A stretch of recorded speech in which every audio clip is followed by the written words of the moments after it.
नमस्कार दोस्तों, स्वागत है आप सबका हमारे हिंदी ज्ञान बोध चैनल में। दोस्तों, हम यूजीसी नेट हिंदी पाठ्यक्रम में लगी कहानियों की सीरीज़ कर रहे थे। तो अब तक हमने 7 कहानियों के ऊपर वीडियो लेक्चर कर लिया था। अगर आपने नहीं देखा है तो देख सकते हैं। अलग से प्लेलिस्ट भी बना दी है और साथ में मैंने डिस्क्रिप्शन में उसका लिंक भी दे रखा है। तो आज हम कमलेश्वर की कहानी राजा निर्बंसिया करेंगे। साथ ही इस कहानी के हम महत्वपूर्ण कथन, सारांश और कमलेश्वर के महत्वपूर्ण कृतियाँ और पात्र पढ़ेंगे। तो चलिए आज का वीडियो लेक्चर शुरू करते हैं। सबसे पहले हम कमलेश्वर का जीवन काल पढ़ लेते हैं। 6 जनवरी 1932 से 7 जनवरी 2007 इनका जीवन काल है। नई कहानी के प्रवर्तक के रूप में जाने जाते हैं कमलेश्वर जी। कहानी, उपन्यास, पत्रकारिता, स्तंभ लेखन, फिल्म, पटकथा जैसी अनेक विधाओं में उन्होंने अपनी लेखनी चलाई है। और कमलेश्वर के महत्वपूर्ण जो कहानी संग्रह हैं ये एग्ज़ाम में पूछे जाते हैं। ये सारे ही महत्वपूर्ण हैं। अनुक्रम में इसके प्रश्न ज़्यादा बनते हैं तो आपने इनके सन को ध्यान में रखना है, रट लेना है, ये कह लो तो। राजा निर्बंसिया का जो समय है 1957 की है ये। कस्बे का आदमी 1958, खोई हुई दिशाएं 1963, मास का दरिया 1966, बयान 1973, आज़ादी मुबारक 2002 की है। इसी तरह कमलेश्वर के जो उपन्यास है वो देख लेते हैं। एक सड़क 57 गलियां 1957 की है। डाक बंगला 1959, लौटे हुए मुसाफिर 1961, समुद्र में खोया हुआ आदमी 1967, काली आंधी 1974, आगामी अतीत 1976, आगे नीचे है तीसरा आदमी 1976, वही बात 1980, सुबह दोपहर शाम 1982, रेगिस्तान 1968, कितने पाकिस्तान 2000। ये एग्ज़ाम में ज़्यादातर पूछा जाता है कितने पाकिस्तान अनुक्रम में। इसी तरह कमलेश्वर ने जो संपादक किए हैं पत्र पत्रिकाओं के वो हैं सारिका, धर्मयुग, जागरण और दैनिक भास्कर जैसी प्रसिद्ध पत्र पत्रिकाओं के संपादक भी रह चुके हैं। इसी तरह उनको जो सम्मान मिला है वो साहित्य अकादमी पुरस्कार 2003 में, पद्म भूषण पुरस्कार उनको 2005 में मिला। अब हम राजा निर्बंसिया कहानी के जो महत्वपूर्ण पात्र हैं जिनके इर्द गिर्द ये कहानी घूमती है उनको देख लेते हैं। जगपति चंदा का पति है, चंदा जगपति की पत्नी है। इसी तरह दयाराम जगपति का रिश्तेदार, ये कह लो वो दूर का भाई है रिश्ते में। बच्चन सिंह कस्बे के अस्पताल का कंपाउंडर है। राजा निर्बंसिया और उसकी कहानी, क्योंकि इसमें 2 कहानियाँ एक साथ चलती हैं तो इसीलिए इनका नाम भी यहाँ पे है। भट्टियारिन राजा निर्बंसिया की रानी ही भट्टियारिन बनकर राजा निर्बंसिया से मिलने जाती है। साकुरे, तो ये पात्र हैं जिनको आपने ध्यान में रखना है। गिने चुने पात्र हैं, ज़्यादा पात्र नहीं है। अब इस कहानी के बिंदु हम देख लेते हैं जो एग्ज़ाम में यही बिंदु महत्वपूर्ण बिंदु पूछे जाते हैं, क्योंकि एग्ज़ाम में सार नहीं पूछा जाता है, या तो उनके कथन पूछे जाएंगे या तो फिर उनके महत्वपूर्ण बिंदु जिनको मैंने यहाँ पे लिया है। लोक कथा के माध्यम से वर्तमान के दुख दर्द को व्यक्त किया गया है इस कहानी में। जगपति के माध्यम से निम्न मध्यवर्गीय समाज का चित्रण किया है। संतानहीन दंपति की सामाजिक और मानसिक पीड़ा का चित्रण है। समाज में स्त्री की छवि और उनके प्रति समाज का दृष्टिकोण दिखाया गया है। कर्ज के कारण आत्महत्या कर लेने वाले मेहनतकश लोगों का चित्रण है। यह कहानी शिल्प की दृष्टि से महत्वपूर्ण है। स्वयं कमलेश्वर इस कहानी के संदर्भ में कहते हैं, आर्थिक अभाव से टूटते दाम्पत्य जीवन की मनोदशा का सूक्ष्म वर्णन करती है ये कहानी। ये एग्ज़ाम में पूछा जा सकता है। अब इस कहानी के हम सार देख लेते हैं। राजा निर्बंसिया कहानी कस्बई जीवन पर आधारित है जो आम आदमी की ही कहानी कथा कहती है। कमलेश्वर ने 2 भिन्न युगों की कहानियों को निर्बंसिया कहानी आर्थिक व्यवस्थाओं निरूपताओं द्वारा दाम्पत्य संबंधों की समानांतर रूप से इस कहानी में रख दिया है। एक ही समय में पुराने और आधुनिक युग की 2 कहानियां साथ चलती हैं। प्रथम कहानी लोक कहानी है जो आम आदमी की नहीं बल्कि राजा और रानी की कहानी है। लेकिन यह कहानी कभी भी नहीं लगती कि दूसरी कहानी के ऊपर बोझिल हो रही है, बल्कि सहायक कहानी के रूप में आती है। संपूर्ण कहानी आधुनिक नायक जगपति और चंदा की व्यथा का ही वर्णन करती है। आगे है राजा निर्बंसिया कहानी आर्थिक व्यवस्थाओं निरूपताओं द्वारा दाम्पत्य संबंधों की मधुरिमा के कड़वाहट में बदलने, उन संबंधों के तिड़कने और टूटने और साथ ही संतानहीन दाम्पत्य की सामाजिक स्थिति और मानसिक पीड़ा आदि का मार्मिक चित्रण करती है। इसमें जगपति और चंदा का संघर्ष है। जहाँ जगपति का बाहरी और आंतरिक जीवन का संघर्ष है, वहीं चंदा का पत्नी और स्त्री होने का संघर्ष है। जगपति मूल्यहीनता से ग्रस्त आम आदमी है। वह सुख के लिए किसी भी मूल्य को त्यागने को तैयार है। इस कहानी में एक लोक कथा के माध्यम से एक आधुनिक निम्न मध्यवर्गीय परिवार की कहानी कही गई है।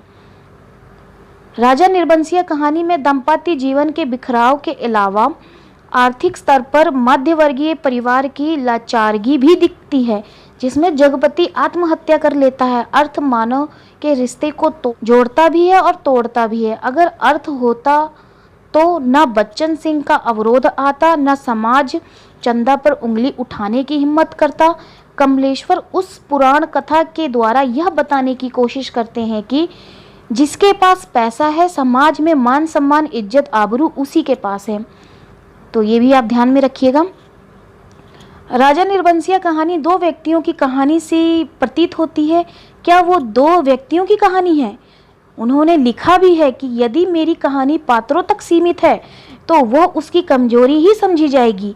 यह कहानी दो पात्रों तक न सिमटकर गतिशील जीवन के कई उतार चढ़ाव को एक साथ व्यंजित करता है, जिसमें जगपति और चंदा का अपना अपना संघर्ष है, बच्चन सिंह जैसा व्यक्तित्व है, साथ में एक लोक कथा भी है जिसकी प्रत्येक प्रस्तुति के बाद चंदा और जगपति की कथा एक भीषण सामाजिक समस्या बनकर सामने आती है। पर उसी दिन जगपति अपना सारा कारोबार त्याग कर अफीम और तेल पीकर मर गया, क्योंकि चंदा के पास कोई देवी शक्ति नहीं थी और जगपति राजा नहीं, बच्चन सिंह कंपाउंडर का कर्जदार था। वो जीने की भरपूर इच्छा रखते हुए भी आत्महत्या करने के लिए विवश था। कमलेश्वर जीवन की इसी समग्रता को यथा संभव रूपायित करने के प्रयास में संलग्न रहे। पति पत्नी संबंधों और कस्बाई संस्कृति के लिहाज से राजा निर्बंसिया महत्वपूर्ण कहानी है। नई कहानी के अनुरूप स्त्री पुरुष संबंधों में आए बदलाव की समाजशास्त्रीय चिंता इस कहानी में व्यक्त की गई है। यह दो समानांतर ध्रुवों की कहानी है। इसमें पारंपरिक लोक शिल्प के समानांतर वर्तमान जीवन की विसंगति बोध को कलात्मक के साथ चित्रित किया गया है। तो ये इस कहानी का सार है। तो अब इस कहानी के हम कथन पढ़ लेते हैं जो एग्जाम में पूछे जाते हैं। ध्यान से सुनिएगा। कहानी की शुरुआत ही होती है, एक राजा निर्बंसिया थे। माँ कहानी सुनाया करती थी। दयाराम के घर जब डाका पड़ा तब जगपति ने हिम्मत बढ़ाते हुए हाँक लगाई, ये हवाई बंदूकें इन ठेल पिलाई लाठियों का मुकाबला नहीं कर पाएगी जवानों। आगे है, एक दिन जब बच्चन सिंह जगपति के घाव की पट्टी बदलने आया, उसके आने में और पट्टी खोलने में कुछ ऐसी लापरवाही थी जैसे गलत बंधी पगड़ी को ठीक से बांधने के लिए खोल रहा हो। अब जगपति का कथन है, देखो चंदा, चादर के बराबर ही पैर फैलाए जा सकते हैं, हमारी औकात इन दवाइयों की नहीं है। चंदा का कथन है, औकात आदमी की देखी जाती है, पैसों की नहीं। तो दोस्तों, अगर आप हमारे टेलीग्राम चैनल और व्हाट्सएप ग्रुप के साथ जुड़ना चाहते हैं तो आप जुड़ सकते हैं। डिस्क्रिप्शन में मैंने उसका लिंक दे रखा है। काफ़ी सारे मटेरियल मैं टेलीग्राम पे उपलब्ध करवा रही हूँ, तो अगर आप ज्वाइन होना चाहें तो हो सकते हैं। और नीचे जगपति के फिर से कथन है, तुम नहीं जानती कर्ज कोढ़ का रोग होता है, एक बार लगने से तन तो गलता ही है, मन भी रोगी हो जाता है। चंदा, ये दवाइयाँ किसी की मेहरबानी नहीं है, मैंने हाथ का कड़ा बेचने को दे दिया था, उसी से आई हैं। अब जगपति की चाची का कथन है, राजा निर्बंसिया अस्पताल से लौट आए, कुलमा भी आई है।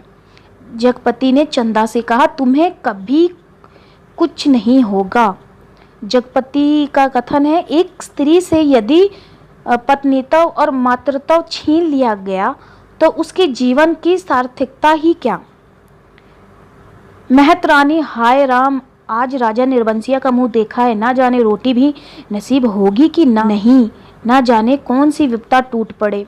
चाची का कथन है, आ गई सत्यानाशी कुलबोरन। जगपति का कथन है, औलाद ही तो वो स्नेह की धुरी है जो आदमी औरत के पहिए को साधकर तन के दलदल से पार ले जाती है, नहीं तो हर औरत वैश्या है और हर आदमी वासना का कीड़ा। सकुरे का कथन है, हरा होने से क्या, उखड़ तो गया है।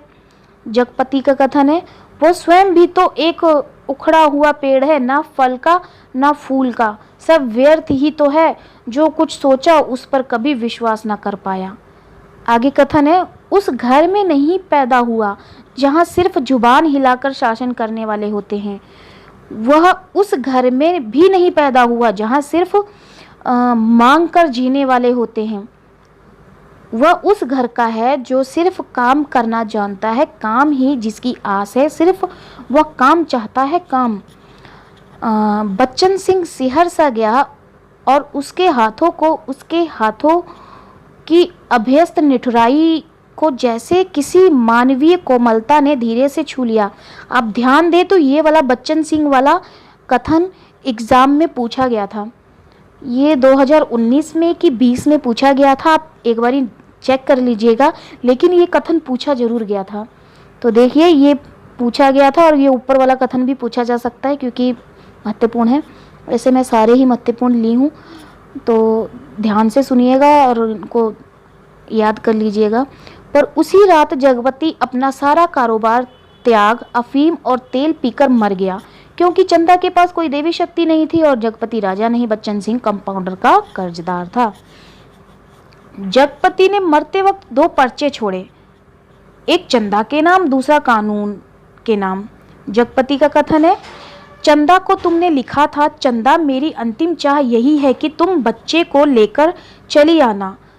अभी 1-2 दिन मेरी लाश की दुर्गति होगी, तब तक तुम आ सकोगी। चंदा, आदमी को पाप नहीं पश्चाताप मारता है, मैं बहुत पहले मर चुका था, बच्चे को लेकर जरूर चली आना। जगपति चंदा को लिखता है पत्र और एक लिखता है कानून को।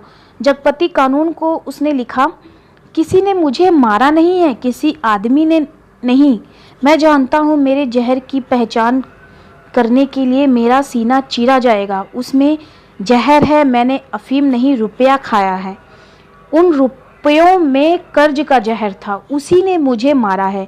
मेरी लाश तब तक न जलाई जाए जब तक चंदा बच्चे को लेकर न आए, आग बच्चे से दिलवाई जाए, बस।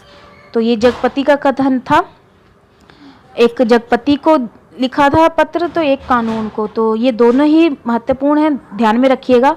तो ये था आज का वीडियो लेक्चर, उम्मीद करती हूँ आप सभी को पसंद आएगा और वीडियो को लेकर आपकी क्या फीडबैक है मुझे कमेंट सेक्शन में कमेंट करके जरूर बताइएगा और वीडियो को एक लाइक कर दीजिएगा। तो चलिए फिर मिलते हैं एक नए वीडियो में एक नए टॉपिक के साथ। धन्यवाद।